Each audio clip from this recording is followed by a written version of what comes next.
Narration पढ़ा, direct indirect, और उसके बाद उसके क्वेश्चंस को हल किए। जो प्रीवियस क्वेश्चन आपके प्रीवियस एग्जाम में आ चुके हैं, सभी क्वेश्चंस को हम लोगों ने सॉल्व किया।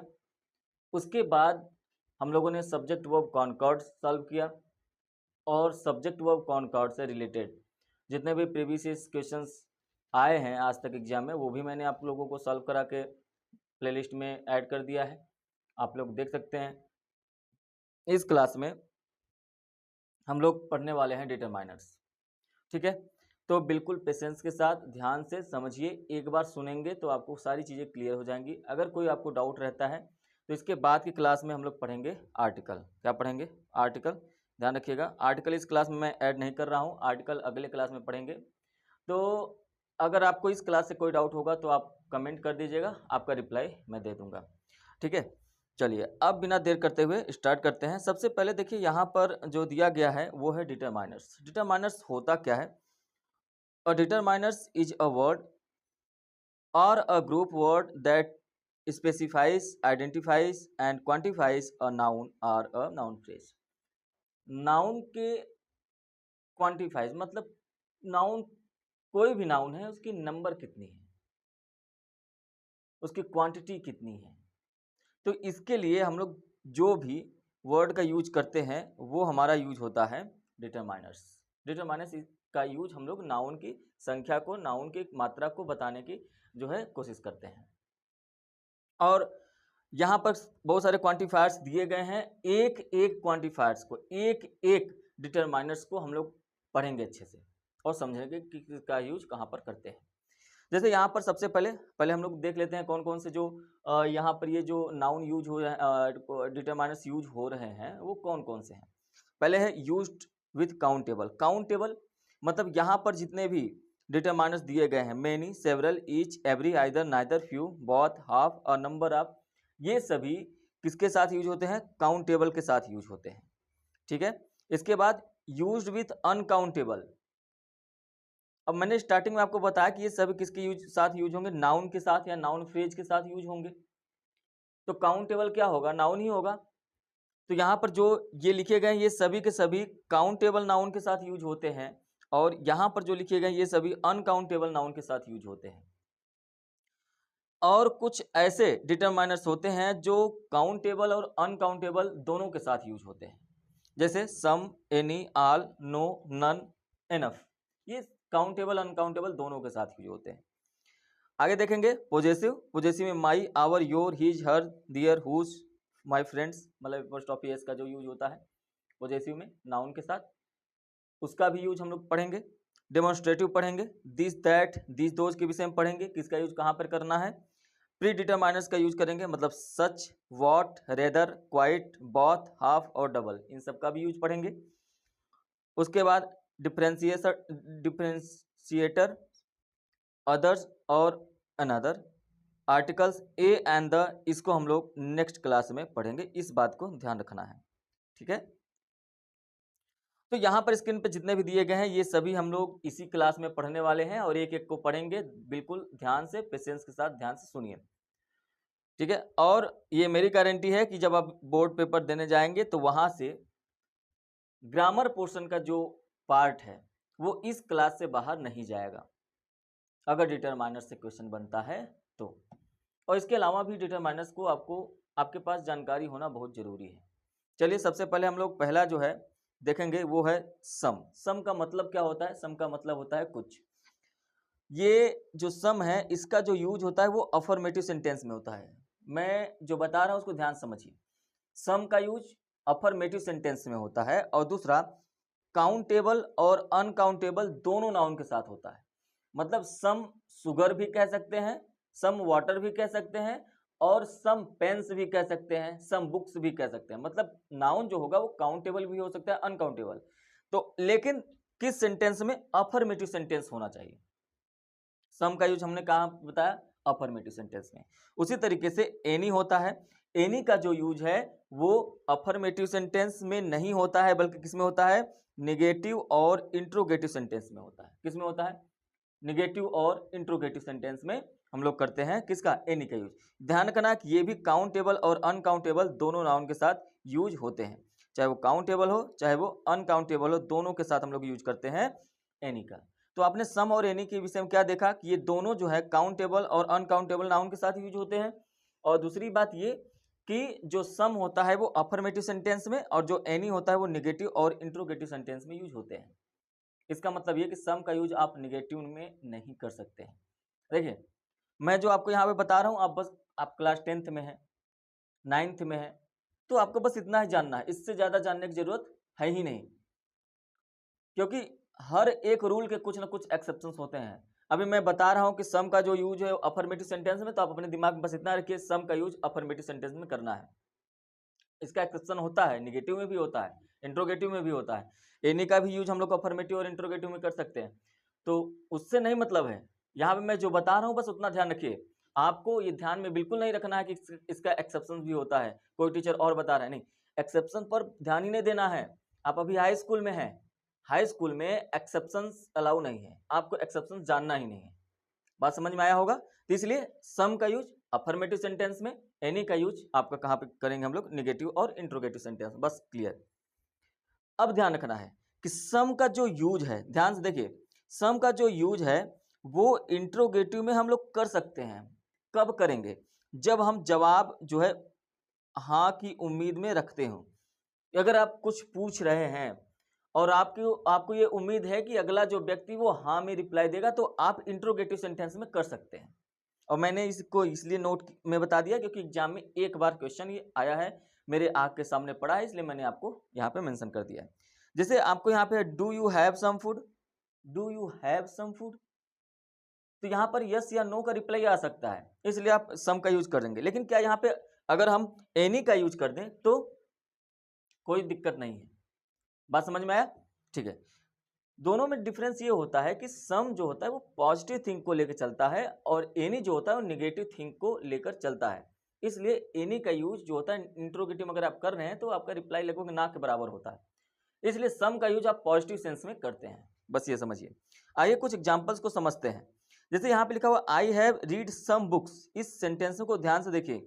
आई have read some books, sentence affirmative है, बिल्कुल सही है। अफर्मेटिव सेंटेंस में सम का यूज करते हैं और साथ में काउंटेबल नाउन है, प्लूरल में है, तो मतलब ये सेंटेंस आपका सही है। इसमें कोई जो है चेंज नहीं करना है, एरर कुछ भी नहीं है।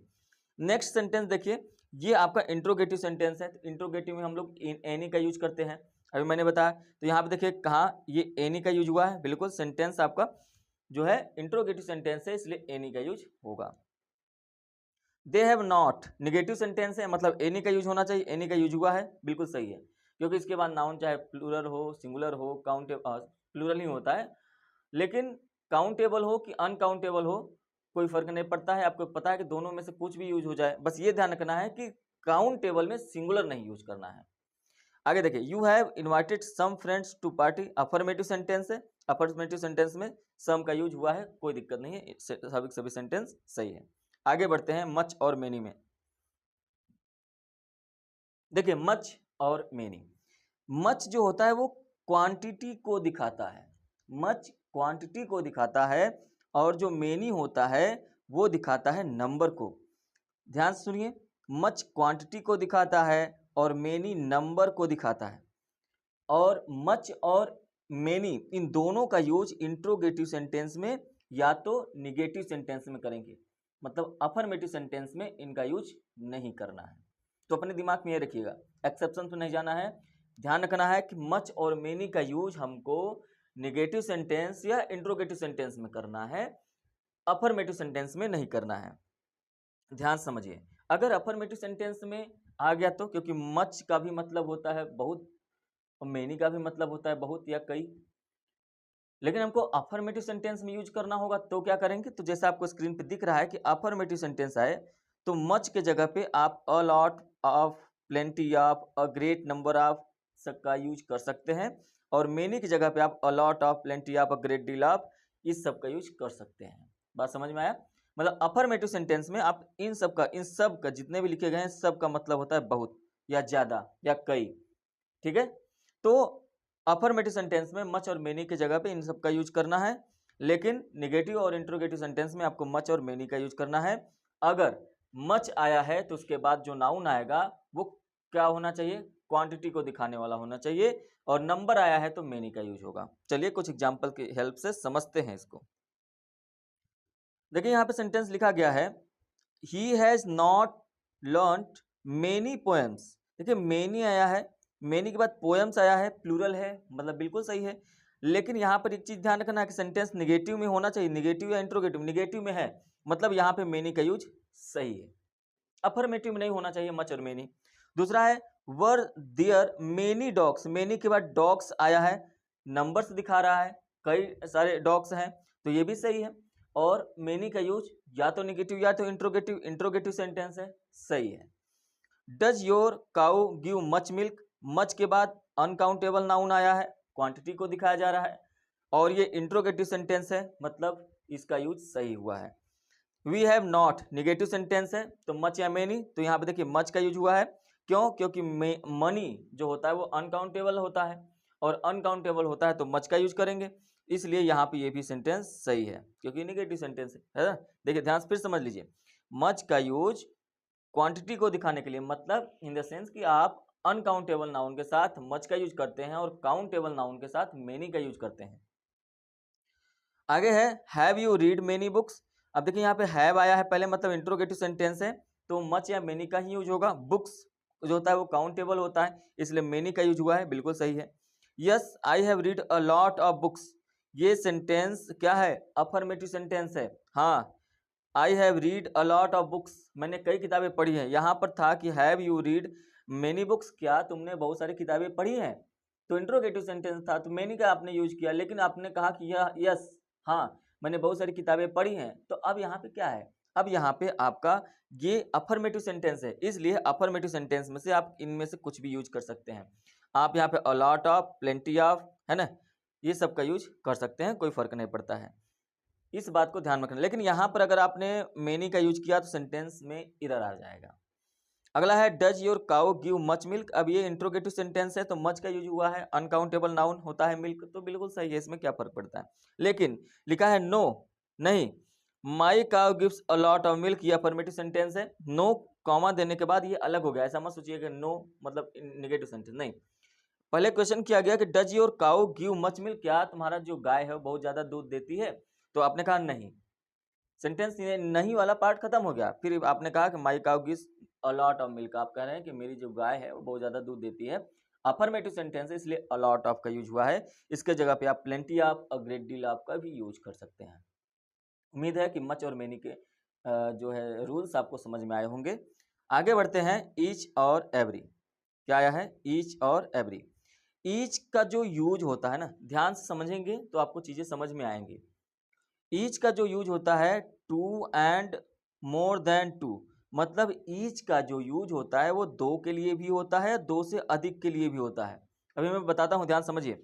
और जो एवरी का जो यूज होता है वो सिर्फ और सिर्फ दो से अधिक के लिए होता है। मतलब अगर आपने एवरी का यूज दो के लिए किया तो गलत हो जाएगा। और ईच का जो यूज होता है दो के लिए भी होता है, दो से अधिक के लिए भी होता है। ईच जो होता है वो सिंगुलर नाउन के साथ आता है, एवरी जो होता है वो भी सिंगुलर नाउन के साथ आता है। मतलब ये कि अगर कहीं पर भी आपको ईच दिखाई दे या एवरी दिखाई दे तो उसके बाद जो नाउन आएगा वो सिंगुलर होगा। ध्यान से इस बात को समझिए, ईच या एवरी, इसके बाद जो नाउन आएगा वो हमेशा सिंगुलर होना चाहिए। तो यही बात मैंने यहाँ पर लिखा हुआ है, सिंगुलर नाउन, सिंगुलर नाउन। बात समझ में आया। तो अब यहाँ पर कुछ एग्जांपल्स हैं, उसको समझते हैं। जैसे यहाँ पे लिखा गया है each of the two girls, लेकिन यहाँ पे देखिए गर्ल्स तो प्लूरल है, यहाँ पे ईच है, लेकिन ईच के जस्ट बाद की मैंने बात की है। ईच या एवरी के जस्ट बाद अगर कोई नाउन आता है तो वो हमेशा सिंगुलर में ही होता है। लेकिन यहाँ पे यह भी ध्यान रखना कि ईच या एवरी के साथ ऑफ लग गया तो उसके बाद जो नाउन आएगा या प्रोनाउन आएगा वो हमेशा प्लूरल होता है। ठीक है, बात समझ में आया। लेकिन यहाँ पर देखिए ईच ऑफ टू गर्ल्स है ना, each of the two girls, girls कितनी है, दो हैं, तो दो के लिए आप ईच का यूज कर सकते हैं, बिल्कुल सही, क्योंकि ईच का जो यूज है वो दो के लिए भी होगा, दो से अधिक के लिए भी होगा, तो कोई फर्क नहीं पड़ता है, तो इसका मतलब ये सेंटेंस सही है। My father will punish each of you. अब यहाँ पे देखिए नंबर तो पता नहीं चल रहा है कि 2 है कि 2 से अधिक है, तो कोई फर्क भी नहीं पड़ता है, क्योंकि ईच का जो यूज होता है वो 2 के लिए भी होता है, 2 से अधिक के लिए भी होता है। तो जितने भी लोग होंगे सब प्रत्येक की बात हो रही है, इसलिए ये भी सेंटेंस सही है ना। ईच और एवरी इन दोनों का मतलब होता है प्रत्येक। क्या होता है? प्रत्येक होता है। एवरी वर्ड मतलब प्रत्येक word of this letter is correct. अब जाहिर सी बात है वो लेटर होगा तो उसमें सिर्फ 2 वर्ड थोड़ी होगा, 2 वर्ड होगा, 2 से तो अधिक ही वर्ड होगा, और 2 से अधिक वर्ड है तो जाहिर सी बात हम एवरी का यूज कर सकते हैं। तो क्या यहाँ पे हम लोग ईच का यूज कर सकते हैं? क्या यहाँ पे ईच का यूज कर सकते हैं? बिल्कुल कर सकते हैं। तो आप ईच वर्ड भी बोल सकते हैं, एवरी वर्ड भी बोल सकते हैं।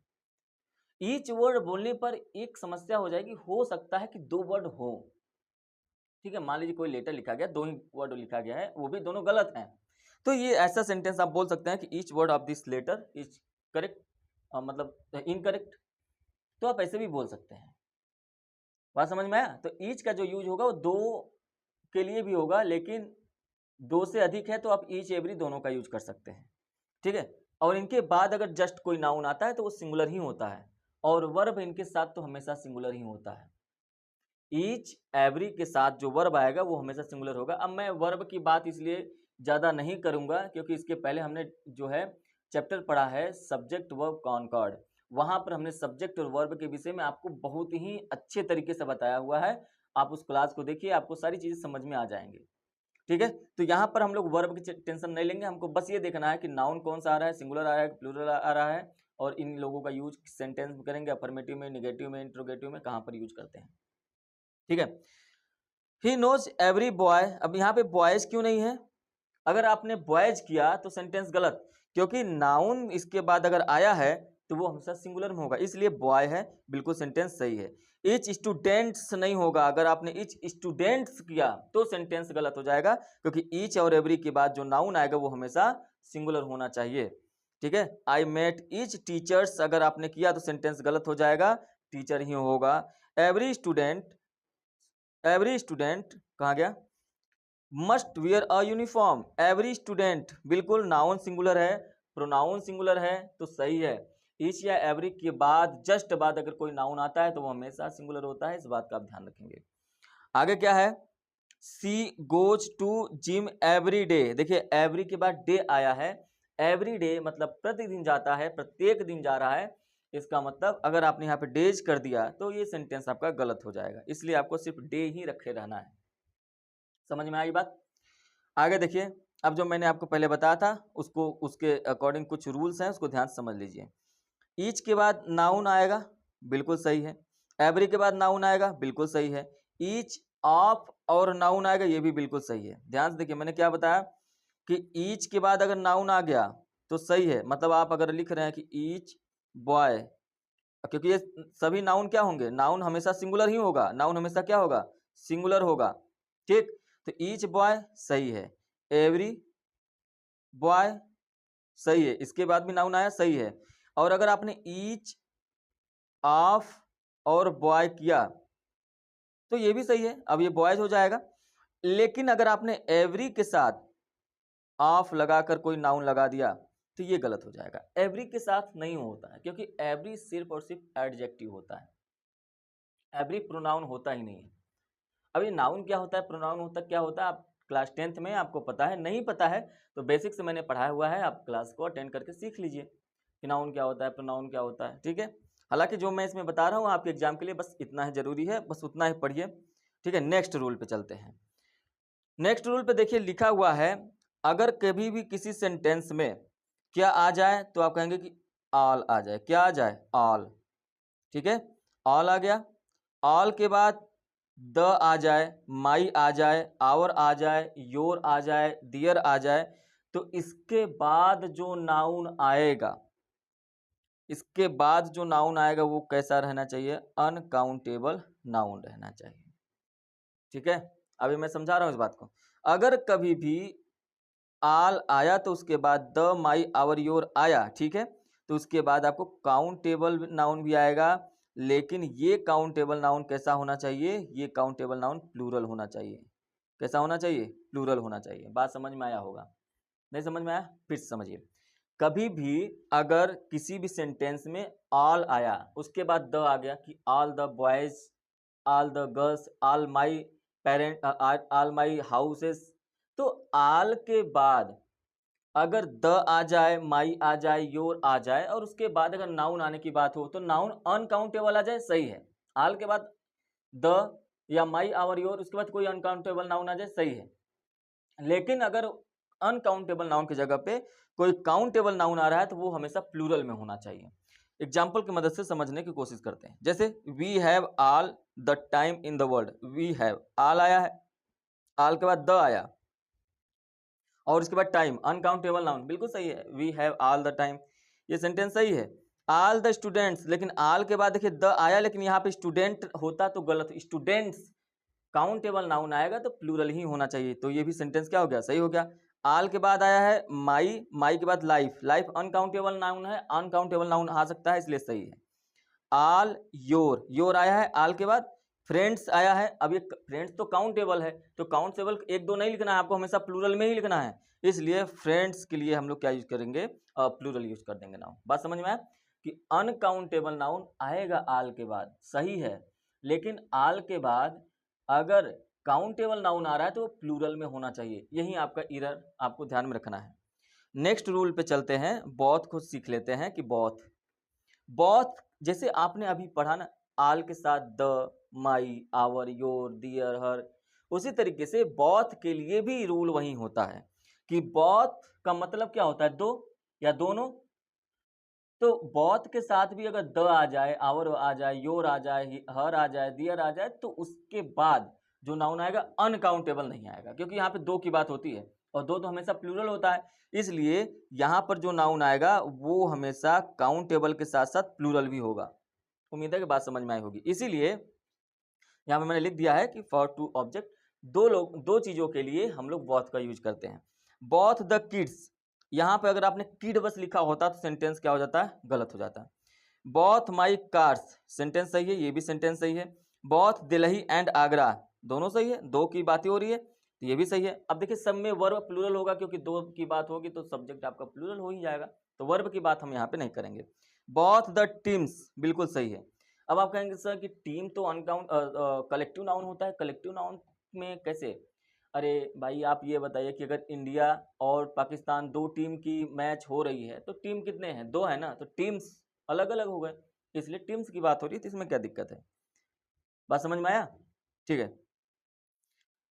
अब दूसरा, बोथ आए चाहे ऑल आए, अगर इसके बाद ऑफ आ गया, ध्यान समझिए, अगर बोथ आया या तो ऑल आया, लेकिन इसके बाद क्या आ गया, ऑफ, तो इसके बाद जो नाउन आएगा या प्रोनाउन आएगा वो हमेशा किस में होगा, प्लूरल में, किस में होगा, प्लूरल में होगा। इसी बात को ध्यान रखना है। हम लोग यहाँ पे किस पे फोकस कर रहे हैं, आप अब तक नोटिस कर लिए होंगे कि हम लोग जितने भी डिटरमाइनर्स स्टार्टिंग में देखे हैं, सभी डिटरमाइनर्स के बाद नाउन का क्या यूज है, सिंगुलर है, प्लूरल है, काउंटेबल है, अनकाउंटेबल है, उसके यूजेस को देख रहे हैं। उम्मीद है कि आपको बात अब समझ में आ गई होगी, ठीक है। और इसके बाद अगर आप सब्जेक्ट को कॉन्कॉर्ड पढ़ लेते हैं तो आपका तो 10 नंबर क्लियर हो जाएगा ग्रामर का, ठीक है। चलिए एरर वाले देखिए, यहाँ जैसे लिखा हुआ ऑल ऑफ अस, ऑफ आया है, ऑफ के बाद आपने क्या कहा कि ऑफ के बाद सर क्या आ गया, ऑफ के बाद ये आ गया, तो यहाँ पर ध्यान रखना है कि ये जो अस आया है ये आपका प्रोनाउन है, लेकिन प्लूरल है, तो आपको पता है ना कि वी प्लूरल होता है, दे प्लूरल होता है, तो ये सब आ सकते हैं, और नाउन जो प्लूरल होंगे वो प्लूरल ही होंगे, ठीक है। ये भी सेंटेंस सही है। आगे बढ़ते हैं। नन, नन का मतलब होता है कोई भी नहीं, अगर 10 लोग हैं तो आपने कहा नन मतलब कोई भी नहीं, या एक भी नहीं, मतलब एक भी नहीं होना चाहिए, इसलिए इसका मतलब होता है कोई भी नहीं या एक भी नहीं, ठीक है। नन वॉज, उसके बाद देखेंगे नन ऑफ द केक, फिर आप देखिए नन ऑफ द स्टूडेंट्स, आप देख रहे हैं नन के साथ काउंटेबल अनकाउंटेबल के अकॉर्डिंग यूज तो होगा, क्योंकि मैंने आपको स्टार्टिंग में बताया कि नन का जो यूज होता है, इसके बाद अगर नाउन आ गया, ध्यान रखेंगे नन के बाद अगर कोई नाउन आ जाता है तो वो काउंटेबल अनकाउंटेबल दोनों हो सकता है, इसलिए आप ध्यान रखेंगे। लेकिन एक चीज और भी है कि नन का मतलब कोई नहीं होता है, तो क्या इसके साथ हमेशा वर्ब सिंगुलर यूज कर सकते हैं, कोई फर्क नहीं पड़ता है, आप सिंगुलर भी यूज करें, प्लूरल भी यूज करें, लेकिन सेंस क्या कहता है उसके अकॉर्डिंग, इसलिए नन से जल्दी क्वेश्चंस आपके एग्जाम में बनते ही नहीं। लेकिन आपके इस चैप्टर में है तो मैंने इसको मेंशन किया है। आप दिमाग में ये रखिएगा कि नन से क्वेश्चन नहीं बनते हैं एग्जाम में, लेकिन अगर बन गए तो इसके साथ जो वर्ब होता है वो सेंस पे डिपेंड करता है। जैसे आप इस सेंटेंस में देखिए ध्यान से, जैसे अगर इस सेंटेंस में अगर आप देखें तो लिखा हुआ नन वॉज स्लीपिंग, मतलब इन द रूम, कोई भी रूम में नहीं सो रहा है। तो जब कोई ही नहीं है ही नहीं कोई, तो वर्ब कैसा आएगा, सिंगुलर आएगा। नन ऑफ द केक, ये जो केक है ये अनकाउंटेबल नाउन है। अनकाउंटेबल नाउन के साथ भी मतलब जो केक है, जो एक केक मान लीजिए केक है काट के खाया गया सब और कुछ नहीं बचा, तो आप क्या कहेंगे, यही कहेंगे none of the cake is left, कुछ कोई केक नहीं बचा है। जब केक बचा ही नहीं तो आप क्या करेंगे कि नन का यूज करेंगे। एक चीज और होता है, मान लीजिए दुकान में 200 पाउंड के 10 केक रखे गए हैं अलग अलग, तो ये अगर उनके जो है उनके काउंट की जाए पीस पीस वाइज कि 10 पीस हमने केक आज दुकान में बेचने के लिए रखे हुए हैं और सभी के सभी बिक गए, तो नन ऑफ केक्स का यूज होगा, सेंस आएगा तो केक्स यूज होगा क्योंकि आप वहां पे काउंट कर सकते हैं। तो ये सब चीजें हैं आपको समझना पड़ेगा। क्लास 10th में आए हैं तो काउंटेबल और अनकाउंटेबल के विषय में आपको जानना होगा, ठीक है। नन ऑफ स्टूडेंट्स क्यों हुआ है, क्योंकि अब जाहिर सी बात है यहाँ पर नन ऑफ स्टूडेंट्स हुआ है तो स्टूडेंट्स तो कोई नहीं है ना, तो स्टूडेंट्स के अकॉर्डिंग अगर आप लगाएं तो आर भी लगा सकते हैं, सही है, और इज भी लगा सकते हैं, ये भी सही है, कोई फर्क नहीं पड़ता है। उम्मीद है कि हमारी बात को आप समझ गए होंगे कि नन का यूज एग्जाम में नहीं आता है। अगर आ गया तो इसके साथ जो वर्ब होगा वो सिंगुलर या प्लूरल दोनों में हो सकता है, लेकिन अगर आप नाउन का यूज कर रहे हैं तो सेंस के अकॉर्डिंग क्या कहा जा रहा है उसके अकॉर्डिंग आप यूज करेंगे। नाउन पे थोड़ा सा फोकस करना है, बाकी वर्ब कोई फर्क नहीं पड़ता है। आगे बढ़ते हैं, मोस्ट इंपॉर्टेंट फ्यू और लिटिल। फ्यू का मतलब क्या होता है, कुछ, अच्छा मतलब लिखा हुआ है नीचे, और जो लिटिल होता है और जो फ्यू होता है, पहले समझिए लिटिल और फ्यू। लिटिल क्वांटिटी को दिखाता है, लिटिल किसको दिखाता है, तो आप कहेंगे लिटिल जो होता है वो क्वांटिटी को दिखाता है, मात्रा दिखाता है, कितनी मात्रा में है। और जो फ्यू होता है वो नंबर को दिखाता है, कितने संख्या में है, कितने नंबर में है। अब फ्यू या लिटिल इन दोनों का मतलब होता है, अब एक बात याद रखिएगा, मैं दोनों को साथ में लेके चलूंगा और यहां पर ये समझना है कि फ्यू नंबर के लिए आएगा और लिटिल क्वांटिटी के लिए आएगा। मतलब ये है कि लिटिल अनकाउंटेबल नाउन के लिए आएगा और फ्यू जो है वो काउंटेबल नाउन के लिए आएगा। ये बात समझते हुए चलिएगा। तो अगर कहा गया फ्यू या लिटिल तो इसका मतलब होता है नो, मतलब कि इतना कम कि वो लगभग ना ही है, मतलब है ही नहीं, ना के बराबर। तो फ्यू का भी मतलब क्या, ना के बराबर, और लिटिल का भी मतलब क्या, ना के बराबर। लेकिन अगर इसी के साथ अ फ्यू या अ लिटिल का यूज किया जाए तो मतलब होता है कुछ, मतलब है थोड़ा बहुत लेकिन वो काम का नहीं है ना, संख्या में है। मतलब फ्यू अगर आप यूज करेंगे तो संख्या में है, लिटिल का यूज करेंगे मतलब मात्रा में है, लेकिन वो बहुत ही कम मात्रा में है। तो अगर आपने फ्यू का यूज किया, लिटिल का यूज किया तो है ही नहीं, लगभग ना के बराबर है, उसका कोई यूज नहीं हो सकता। लेकिन आपने अ फ्यू और अ लिटिल का यूज किया, इसका मतलब है कि एकदम कम है, आप थोड़ा बहुत यूज कर सकते हैं, ठीक है। अब इन दोनों में डिफरेंस समझिए। मान लीजिए आपके घर कोई आता है और कहता है कि आपके यहाँ चीनी है क्या चाय बनाने के लिए, तो आप कहते हैं कि देख के बताते हैं, आप गए देखने और आपने कहा कि चीनी तो नहीं है, आपने देखा कि चीनी नहीं था, 2-4 दाने उसमें पड़े हुए थे, तो आप क्या कहेंगे कि उसमें चीनी है ही नहीं। तो आप जाएंगे बाहर, उससे कहेंगे कि चीनी नहीं है। तो ऐसे सेंस में जब नहीं है, नेगेटिव सेंस आ जाए तो आप वहां पे यूज करेंगे फ्यू का या तो लिटिल का। बात समझ में आया, अगर पानी आपसे मांगा है, नहीं है पानी, ना के बराबर है, दो घुट बचा हुआ है, तो आप पानी है, वाटर है, और वाटर के लिए तो क्वांटिटी होगा, मतलब अनकाउंटेबल नाउन, मतलब लिटिल का यूज करेंगे, है कि नहीं। तो अगर वो नंबर में मांगा होगा तो फ्यू का यूज करेंगे। लेकिन वही चीनी आपसे जब मांगा गया तो आप गए देखे थोड़ा सा था, आपको भी चाय बनाना था, लेकिन अब आप असमंजस में पड़ गए कि चाय चीनी जो है उसको दें, अगर उसको दे देंगे तो आपके पास नहीं बचेगा, तो आप कहेंगे कि है लेकिन बहुत कम मात्रा में, एक काम करिए आप अपना काम चला लीजिए, मेरे लिए नहीं। तो अ फ्यू या द फ्यू का सेंस यूज होगा, मतलब ये कि है लेकिन बहुत ही कम मात्रा में है। तो उम्मीद है कि आपको फ्यू और लिटिल, अ फ्यू और अ लिटिल में डिफरेंस समझ में आया होगा, ठीक है। इसके एग्जाम्पल्स को हल करते हैं और समझते हैं। अच्छा, यहाँ पर मैं आपको ये भी बताता चलूँ देखिए फ्यू स्टूडेंट्स, तो जब फ्यू आएगा तो आप जानते हैं कि फ्यू के साथ जो नाउन यूज होगा वो क्या होगा, काउंटेबल होगा। और थोड़ी सी बात होगी तो ये क्या होगा, प्लूरल में होगा, सिंगुलर में नहीं होगा। तो आप कहेंगे कि नाउन जो होगा वो प्लूरल में होगा, ये बात ध्यान रखना है। और उसी तरीके से अगर लिटिल की बात करें, अब चाहे अ फ्यू हो, चाहे अ लिटिल हो, चाहे लिटिल हो, कुछ भी हो, इसके बाद जो नाउन आएगा, अब जाहिर सी बात है अनकाउंटेबल नाउन है, तो अनकाउंटेबल नाउन क्या होता है, हमेशा सिंगुलर में होता है, तो इसके साथ अनकाउंटेबल आएगा। मतलब फ्यू के साथ जो नाउन आएगा वो हमेशा प्लूरल में ही होना चाहिए, और लिटिल के साथ जो आएगा वो हमेशा सिंगुलर में होना चाहिए, अनकाउंटेबल, एक सिंगुलर की बात छोड़िए, अनकाउंटेबल होना चाहिए। ठीक, अब यहाँ पे ध्यान से देखिए, फ्यू स्टूडेंट्स, फ्यू के साथ जो स्टूडेंट आया है प्लूरल में है, पहला इरर ये होना था, लेकिन यहाँ पे सही है, कोई बात नहीं है। तो ये भी कहा जा रहा है few students can run this race, कुछ स्टूडेंट्स हैं जो ये रेस जीत सकते हैं। आपने देखा कि कुछ स्टूडेंट्स हैं जो ये रेस जीत सकते हैं, तो इसके लिए हम क्या करें, तो इसके लिए हम क्या कर सकते हैं, जाहिर सी बात है कुछ ही स्टूडेंट जीतेंगे, लेकिन फ्यू लगा है तो आप ये समझे कि कुछ ही स्टूडेंट है, मतलब हो सकता है कि दो जीते, नहीं तो वो भी नहीं जीतेंगे, ना के बराबर। जब फ्यू रहेगा तो ये सेंस निकलेगा। दूसरे में है कि he has few friends, few के बाद जो नाउन आया है वो प्लूरल में है, he has few friends in the college. आपने कहा कि ही हैज मतलब उसके पास जो दोस्त हैं कॉलेज में वो लगभग ना के बराबर है, मतलब है भी कि नहीं है उसको नहीं पता है कि कौन उसका दोस्त है कौन नहीं है। तो जब आपने फ्यू का यूज किया तो आगे देखिए, लेकिन आपने कहा सी वॉन्ट्स अ फ्यू बुक्स, आप देख रहे हैं बुक्स के साथ भी अ का यूज हुआ है, लेकिन ये अ बुक्स के लिए नहीं आया है, ये अ फ्यू के लिए आया है। ये बात आप ध्यान में रखिएगा, ऐसा नहीं कि इधर लगा दे एग्जाम में।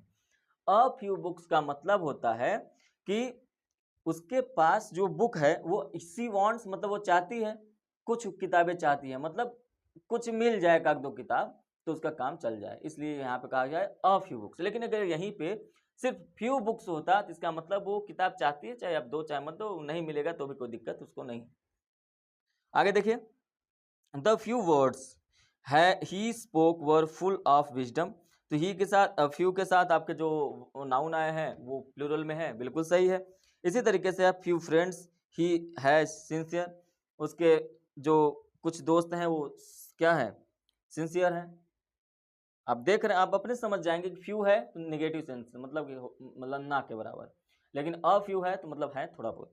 उसी तरीके से आप लिटिल का भी ध्यान रखेंगे कि लिटिल में आप देखिए, there is little chance of his success, उसके पास लिटिल चांस है सक्सेस। अब देखिए यहाँ पे चांस जो होता है वो अनकाउंटेबल होता है, इसलिए लिटिल का यूज हुआ है, मतलब सेंटेंस सही है। अब उसके पास थोड़ा सा चांस है, अब थोड़ा सा चांस है मतलब ना के बराबर, अब वो जो है सक्सेस होगा कि नहीं होगा उसको भी नहीं पता है, चांस ही नहीं है। समझ रहे हैं बात को। दूसरा देखिए, a little knowledge is dangerous thing, वो कहते हैं ना कि अधगल अध जल गगरी छलकत जाए, ये वही है कि अगर आपके पास आप सोच रहे हैं कि बहुत बड़े नॉलेजेबल हैं हो गए हैं, तो लेकिन अगर आपके पास अ लिटिल नॉलेज है लेकिन आप उड़ रहे हैं, तो क्या होगा कि वो बहुत खतरनाक चीज होता है। तो यहाँ पर ये ध्यान रखना है कि अ लिटिल का यूज हुआ है, मतलब उसको थोड़ा बहुत ज्ञान है, उसको थोड़ा बहुत ज्ञान है, लेकिन वो जितना भी है उसको काम के नहीं है। गो ब्रिंग अ लिटिल मिल्क, जाओ और कुछ दूध लेके आओ। लिटिल मिल्क होता तो मतलब ना के बराबर लेके आता, लिटिल मिल्क है, अ लिटिल मिल्क है, इसका मतलब थोड़ा बहुत वो लेके आएगा। I gave the beggar the little money, अब यहाँ देखिए द का यूज हुआ है, जब द लिटिल यूज होता है, ठीक है, तीन होते हैं, फ्यू, अ फ्यू और the few. Little, a little और the little. The little, the few का यूज एग्जाम में नहीं आता है, इसलिए मैंने यहाँ पे मेंशन नहीं किया, लेकिन आपको बताने के लिए कि ये भी होता है इसलिए हमने एक एग्जाम्पल यहाँ पे मेंशन कर दिया है।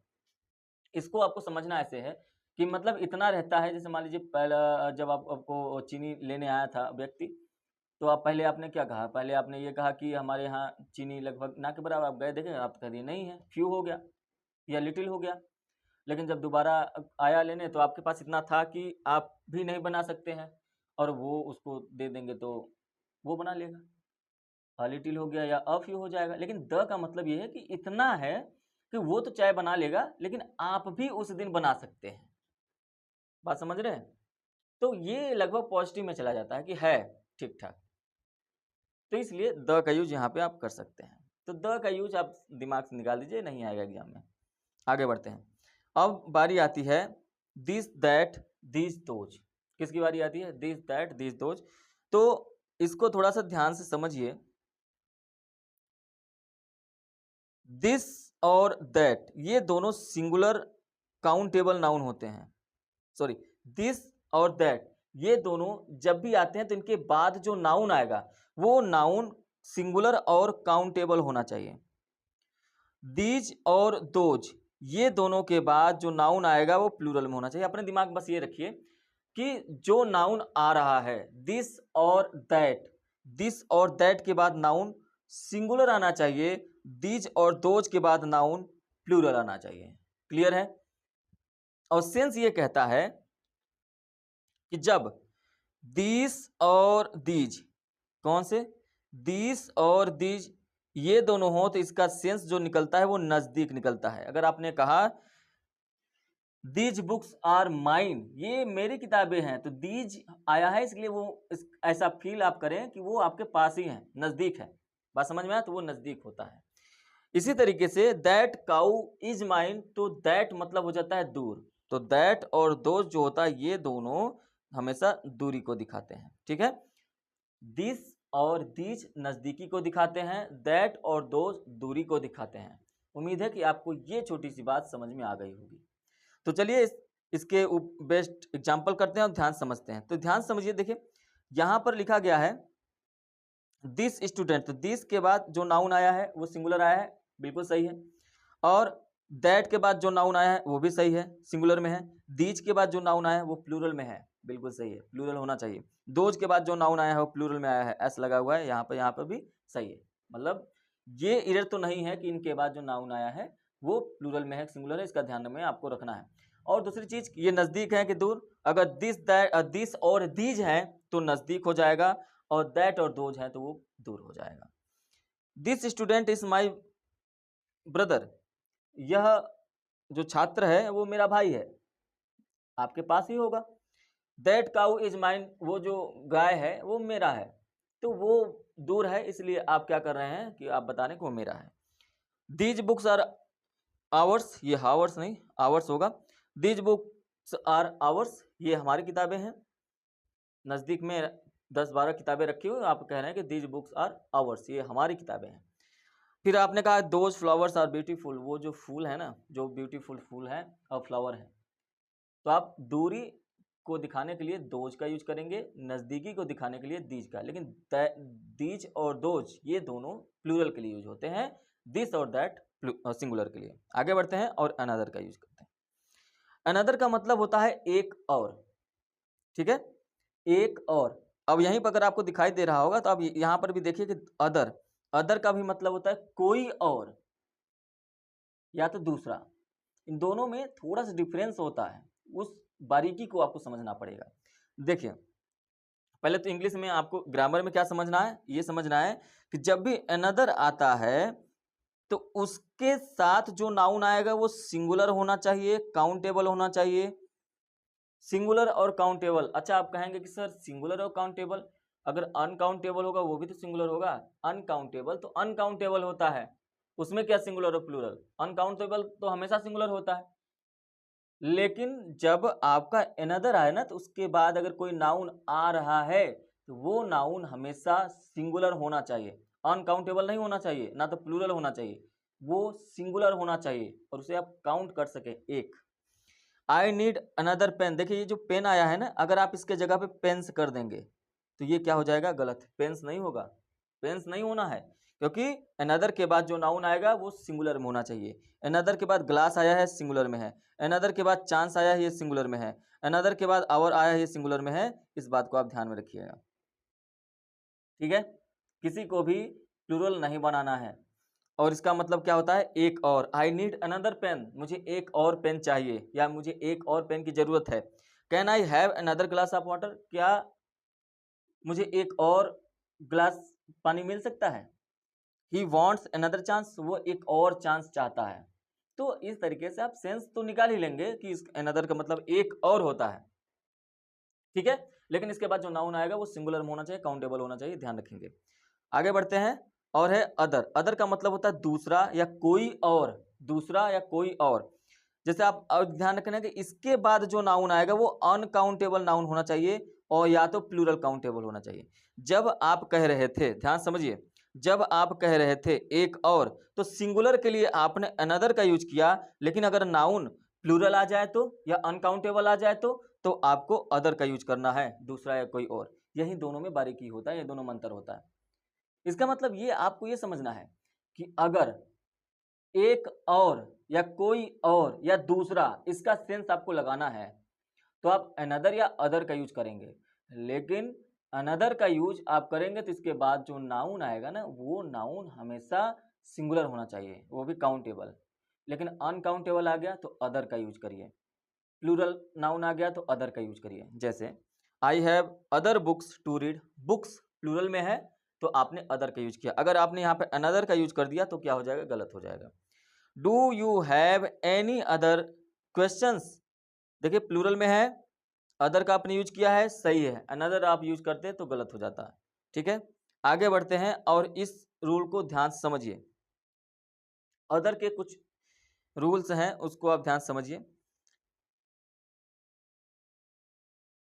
अदर के साथ जो नाउन आता है वो प्लूरल होता है। अदर के साथ जो नाउन आता है वो कैसा होता है, प्लूरल, ये नाउन है। ठीक है, ये तो बात मैंने बता दिया। और अदर का यूज करते समय एक बात और ध्यान रखना है कि आप अदर्स का भी यूज कर सकते हैं, OTHERS, इसका भी यूज कर सकते हैं। लेकिन आप इसका यूज तब करेंगे जब किसी भी नाउन का एक ही सेंटेंस में दोहराव हो रहा हो। जैसे आप देखिए, ध्यान से समझिए कि अगर आपने कहा कि सम अदर स्टूडेंट्स, देखिए अदर के बाद स्टूडेंट्स आया है, प्लूरल है, तो यहाँ पर कोई गलती नहीं है। वर लेट, तो अब इसमें तो कोई एरर है नहीं। ठीक है, तो ये सेंटेंस आपका क्या है, सही है। लेकिन दूसरे में देखिए सी इनवाइटेड अदर्स फ्रेंड, तो ये अदर्स जो आपने किया है ये गलत हो गया। इसको सही करने का तरीका ये है, या तो यहाँ से आप फ्रेंड को ही गायब कर दीजिए। फ्रेंड्स को गायब कर देंगे तो आपको ये समझ में आ जाए, क्योंकि इसके पहले जो भी कहा गया होगा उसके डिपेंड कर देंगे, वहाँ फ्रेंड की बात हुई होगी। लेकिन आप अगर इसको सही करना चाहते हैं तो या तो फ्रेंड्स को गायब कर दीजिए, अगर आप फ्रेंड्स को गायब नहीं करना चाहते हैं तो यहाँ से एस को गायब कर दीजिए, सही हो जाएगा, है ना। तो इसका सही क्या हो जाएगा, सी इनवाइटेड अदर फ्रेंड्स। दो तरीके हैं, तो फ्रेंड्स को गायब करना थोड़ा सा जो है डाउटफुल लगेगा, इसलिए आप अदर्स ना लिख के अदर करें। लेकिन यहाँ आप देखिए सम पीपल लाइक टी, कुछ लोग चाय पसंद करते हैं, अदर्स प्रीफर कॉफी। अब ये गलत क्यों है, क्योंकि ये जो अदर है इसके जगह पे आप अदर्स का यूज करेंगे, क्योंकि यहां पर आप ये लिखेंगे कि अदर, या तो आप लिख दीजिए अदर पीपल, तो भी आपका सेंटेंस सही हो जाएगा। अदर पीपल मतलब आप इसको ऐसे बोल सकते हैं कि some people like tea, other people prefer coffee. तो एक ही सेंटेंस में बार बार पीपल का यूज करना अच्छा नहीं लगता है। नाउन के रिपीटेशन के बचने के लिए आप सिर्फ अदर्स का यूज कर सकते हैं, जिस तरीके से आप प्रोनाउन का यूज करते हैं, पॉजेसिव प्रोनाउन का। ठीक है, आगे बढ़ते हैं। अब बात करते हैं द अदर का। जब भी अदर के साथ द लग जाए तो उसका मतलब होता है बाकी, मतलब बचा हुआ, बाकी या बचा हुआ। I have two brothers, one is doctor, the other is a teacher.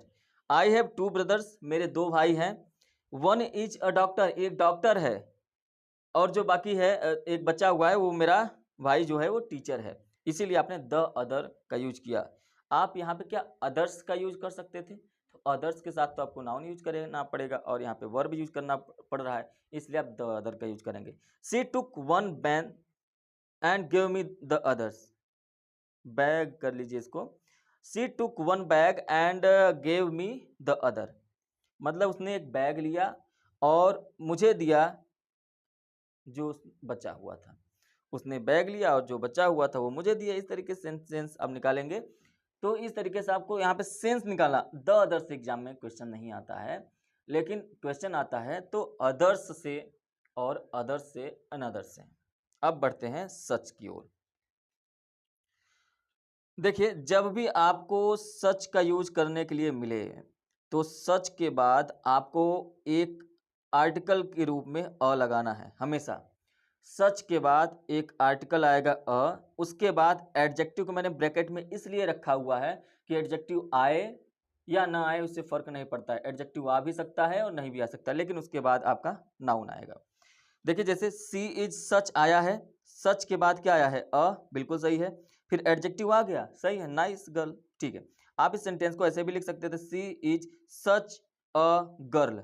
तो सच अ गर्ल क्या गलत हो जाता? क्या नहीं होता, गर्ल की विशेषता को नहीं बताया गया, एडजेक्टिव नहीं आया बीच में, नहीं, लेकिन हमको सच के साथ अ का यूज करना है। अगर यहाँ से अ गायब हो जाएगा तब आपका एरर हो जाएगा, अ को गायब नहीं करना है।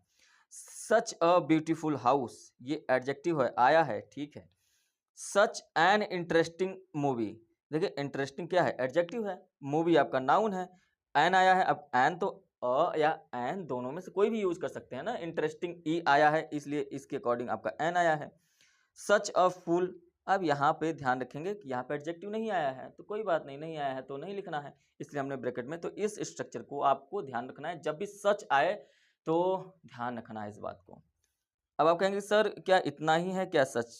देखिए सच में और बहुत सारे रूल्स हैं, बहुत रूल्स हैं, आपको वो पढ़ना ही नहीं है। मैंने आपको स्टार्टिंग में भी बताया कि आपको एक्सेप्शंस पे फोकस नहीं करना है। इस क्लास में जितना बता रहा हूँ उतना बहुत ज़्यादा है, इसके बाहर क्वेश्चन आएगा ही नहीं। और आप इतना पढ़ लिए, समझ लिए, तो समझ लीजिए कि ग्रामर में आपका डिटरमाइनर से एक भी क्वेश्चन गलत नहीं होगा। आगे देखिए, रेदर का यूज कहाँ पे करते हैं? रेदर का मतलब होता है काफ़ी या कुछ हद तक या थोड़ा, जहाँ पर भी रेदर का यूज हो जाए आप समझिए उसका मतलब है काफ़ी या कुछ हद तक या थोड़ा। और दूसरी चीज़ ये कि रेदर के साथ आप एडजेक्टिव का यूज कर सकते हैं, बिल्कुल, रेदर आया उसके बाद आप एडजेक्टिव। लेकिन अगर नाउन आ गया ना, अगर नाउन आ गया एडजेक्टिव के साथ, सिर्फ एडजेक्टिव आ रहा है तो कोई फर्क नहीं पड़ता है, आप रेदर के जस्ट बाद आप एडजेक्टिव लिख लीजिए। जिस तरीके से यहाँ पे लिखा हुआ रेदर बसी टुडे, सॉरी बिजी, तो रेदर के साथ आप देख रहे हैं डायरेक्ट एडजेक्टिव आया है, रेदर बिजी टुडे, तो रेदर के बाद एडजेक्टिव आ गया, कोई फर्क नहीं पड़ा, हमने लिख दिया। लेकिन अगर रेदर के बाद एडजेक्टिव आया और उसके बाद नाउन आ गया तो रेदर के बाद आपको आर्टिकल अ या एन का यूज करना पड़ेगा। रेदर अ स्ट्रेंज सिचुएशन, ये आपका नाउन है, ये आपका एडजेक्टिव है, तो इसके बाद आपको यहाँ पर अ का या एन का यूज करना पड़ेगा सिचुएशन के अकॉर्डिंग। बात समझ में आया होगा आपको, ठीक है। तो यही आर्टिकल आपका गलत होता है। यहाँ पे देखिए रेदर गुड आ गया, कोई फर्क नहीं पड़ा क्योंकि रेदर के बाद एडजेक्टिव आया, कोई दिक्कत नहीं। लेकिन रेदर के बाद यहाँ पे इसलिए आया है क्योंकि ये सिली आइडिया, आइडिया आपका नाउन हो गया और सिली आपका एडजेक्टिव हो गया, इसलिए यहाँ पे आया है। उम्मीद है कि आपको ये बात समझ में आ गई होगी। तो ठीक है, that is rather a silly idea, मतलब ये तो थोड़ा बेवकूफ़ी भरा विचार है। एग्जाम में आपको ट्रांसलेशन तो आता नहीं है कि आप इंग्लिश से हिंदी में या हिंदी से इंग्लिश में टर्न करें, तो कोई फ़र्क नहीं पड़ता है कि आप इसका हिंदी जान पा रहे हैं कि नहीं जान पा रहे हैं। आप रूल्स जानिए, रूल्स ही आपके लिए बेहतर है सीबीएसई बोर्ड के लिए। अब बात करते हैं क्वाइट की। इससे अब जो मैं बताने जा रहा हूँ इससे बहुत ही ना के बराबर क्वेश्चंस बनते हैं, लेकिन आपको जानना बहुत ज़रूरी है। क्वाइट का मतलब होता है पूरी तरह या काफ़ी हद तक। क्वाइट के बाद जिस तरीके से अभी आपने रेदर का यूज सीखा, जिस तरीके से आपने रेदर का यूज सीखा, सेम उसी तरीके से क्वाइट का भी यूज होता है। क्वाइट के बाद अगर एडजेक्टिव आ गया तब तो सही है, लेकिन अगर क्वाइट के बाद अगर नाउन आ गया एडजेक्टिव के साथ तो आपको अ या एन का यूज करना पड़ेगा। जिस तरीके से यहाँ पे देखिए, जिस तरीके पे यहाँ पे देखिए क्वाइट के बाद ब्यूटीफुल आ गया, सही है।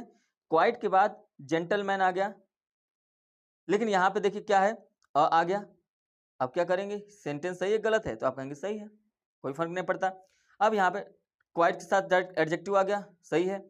यहाँ पे देखिए क्वाइट के साथ जो है, क्वाइट के साथ क्या आ गया,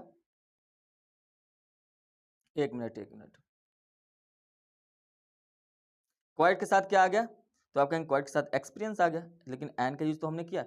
तो यहाँ पर ही आपको ये समझना है, यहाँ पे छोटा सा एरर होता है कि एडजेक्टिव आ भी सकता है और नहीं भी आ सकता है, उसको कोई फर्क नहीं पड़ता है, ठीक है। एडजेक्टिव आपको आया या नहीं आया इससे फर्क नहीं पड़ता है, लेकिन नाउन आ गया तो आपको आर्टिकल का यूज करना पड़ेगा। इसी तरीके से आप देखिए यहाँ पे हाफ का मतलब क्या होता है, तो आपका मतलब आधा होता है, इसमें क्या कुछ जानना है नहीं। सेम वही रूल फॉलो होगा कि अगर हाफ के बाद अगर कोई नाउन आता है तो आर्टिकल अ या एन का यूज करना पड़ेगा, ठीक है। और हाफ के बाद अगर द आ गया, जैसे आल के बाद द आ रहा था तो उसके बाद जो नाउन आ रहा था तो प्लूरल में आ रहा था, उसी तरीके से हाफ के बाद अगर कोई नाउन आ रहा है तो और द लगने के बाद, आवर लगने के बाद, है ना, इस रूल को याद रखिए, हाफ के बाद अगर द आ गया तो उसके बाद जो नाउन आएगा वो प्लूरल होगा। क्या आएगा? वो प्लूरल होगा। अब आगे बढ़ते हैं और इसमें देखिए ध्यान से,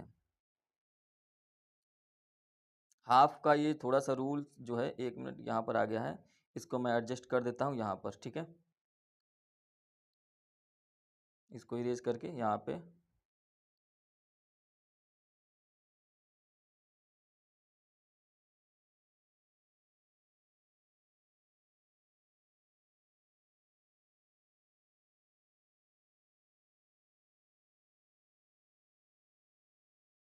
ठीक है। देखिए अब आपको यहाँ पे साफ साफ दिखाई दे रहा होगा, इसको समझ लीजिए। तो यहाँ पर हमने क्या कर दिया कि हाफ के बाद अगर नाउन आता है तो वो डायरेक्ट नाउन आता है तो द लगने के बाद अगर आएगा तो क्या हो जाएगा, तो आप कहेंगे सर द लगने के बाद आएगा तो वो तो प्लूरल हो जाएगा, इसलिए द लगने के बाद आया तो नाउन हमारा क्या हो गया, प्लूरल हो गया, तो वर्ब भी प्लूरल हो जाएगा। लेकिन हाफ के बाद अगर आर्टिकल आ गया तो वो जो नाउन आता है वो अनकाउंटेबल होगा। जिस तरीके से आप देखिए माइल जो आया है वो अनकाउंटेबल नाउन है, इस बात को हमेशा ध्यान में रखिएगा।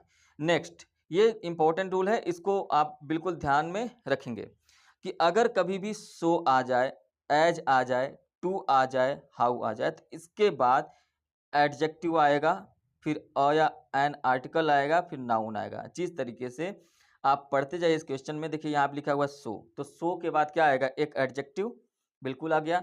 अब इसके बाद अगर डायरेक्ट नाउन आ गया, आर्टिकल लिखा ही नहीं, तो आपको यहीं पे एरर पकड़ लेना है। अब ये सिर्फ सो के साथ नहीं होता है, एज के साथ भी होता है, ठीक है, एज आया, एक एडजेक्टिव आया, नाउन आया, इसके बीच में आर्टिकल आया।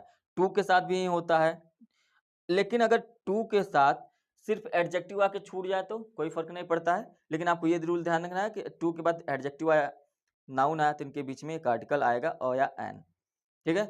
हाउ आ गया तो हाउ के बाद एडजेक्टिव आया, नाउन आ गया, इसके बीच में एक आर्टिकल आ गया। तो ये रूल आपके लिए इंपॉर्टेंट है, इस रूल को आपको ध्यान में रखना है। आगे बढ़ते हैं, वॉट, वॉट के साथ भी वही रूल है, लेकिन यहाँ पर थोड़ा सा एक अलग है, क्या कि वॉट के बाद ही आर्टिकल आ जाएगा, एडजेक्टिव के बाद नहीं आएगा, वॉट के बाद ही आर्टिकल आ जाएगा, वॉट अ। अब यहाँ पे ये जो एडजेक्टिव है मैंने ब्रैकेट में इसलिए रख रखा है कि ये जो एडजेक्टिव है ये आपका आ भी सकता है, नहीं भी आ सकता है, कोई फर्क नहीं पड़ता है, लेकिन आपको अ या एन का यूज करना है। जिस तरीके से यहाँ पे what a beautiful day, what an amazing story, लेकिन व्हाट अ पिटी यहाँ पर एडजेक्टिव नहीं आया, इन दोनों में एडजेक्टिव आया है, इन दोनों इसमें एडजेक्टिव नहीं आया कि व्हाट अ पिटी, कितनी शर्म की बात है, ठीक। तो उम्मीद है कि आपको सारी चीज़ें अच्छे से समझ में आई हैं। अगर आपको कोई भी डाउट है तो आप हमसे कमेंट बॉक्स में पूछ सकते हैं। क्लियर है? चलिए मिलेंगे नेक्स्ट क्लास में आर्टिकल के साथ। किसके अब क्या पढ़ेंगे, आर्टिकल पढ़ेंगे और उसके बाद प्रीवियस क्वेश्चन को सॉल्व करेंगे। Thank you, have a nice day.